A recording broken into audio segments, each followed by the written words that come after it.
Ciao e benvenuto o benvenuta in questa nuova lezione su SharePoint in cui andremo a mettere in comunicazione il nostro sito SharePoint con Microsoft Teams. Quindi le operazioni che andremo a svolgere sono quella innanzitutto di creare un team in Teams che è legato al gruppo Office 365 che si è generato automaticamente al momento della creazione del sito SharePoint.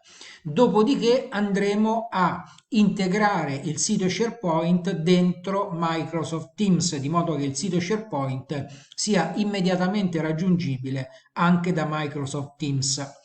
Quindi se andiamo qui nell'interfaccia di amministrazione, nei team e gruppi attivi, vediamo che il gruppo Office 365 corsi di formazione qui non ha l'icona di Teams perché ancora non è legato a nessun team in Teams, mentre Cardiology Congress ha l'icona di team perché è legato a un team in Teams. Quindi andiamo in Teams, clicchiamo su questa icona più qui in alto, poi scegliamo crea un team da un gruppo o da un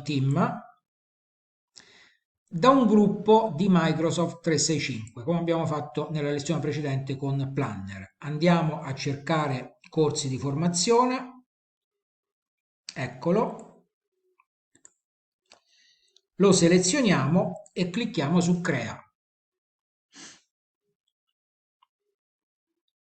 Ti diamo il benvenuto nel tuo nuovo team. Ecco, ha già creato il team, eccolo qui in basso, corsi di formazione con il canale generale. Quando si crea un team in Teams si crea automaticamente un canale generale. Ora, se andiamo in SharePoint e facciamo un refresh, vediamo che è comparsa l'icona di Teams, perché adesso abbiamo legato il team di Teams al gruppo Office 365 che si era generato automaticamente al momento della creazione del sito SharePoint, che quindi era già legato a doppio filo al sito SharePoint, costituendo il team in Teams a partire da quel gruppo, Office 365 ha già messo in comunicazione il sito SharePoint con il team di Teams e qui ci compare l'icona. Qui è scomparsa la possibilità di attivare un team. Qui in basso c'era scritto prima attiva un Teams, cioè collega questo sito SharePoint a un team di Teams. Ora non c'è più bisogno perché lo abbiamo già fatto. E fatto questo, possiamo integrare il sito SharePoint, come dicevo prima, e renderlo raggiungibile direttamente da dentro Teams. Come si fa? Si copia innanzitutto l'indirizzo con un doppio clic, CTRL C, lo vado a copiare, torno in Teams, clicco qui su più, aggiungi una scheda e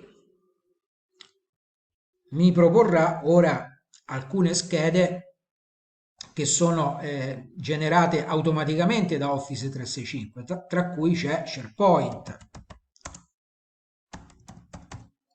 Ora sta caricando tutte le schede, comunque SharePoint ovviamente c'è, eccolo, clicchiamo su SharePoint, non lo aveva trovato semplicemente per il fatto che stava caricando.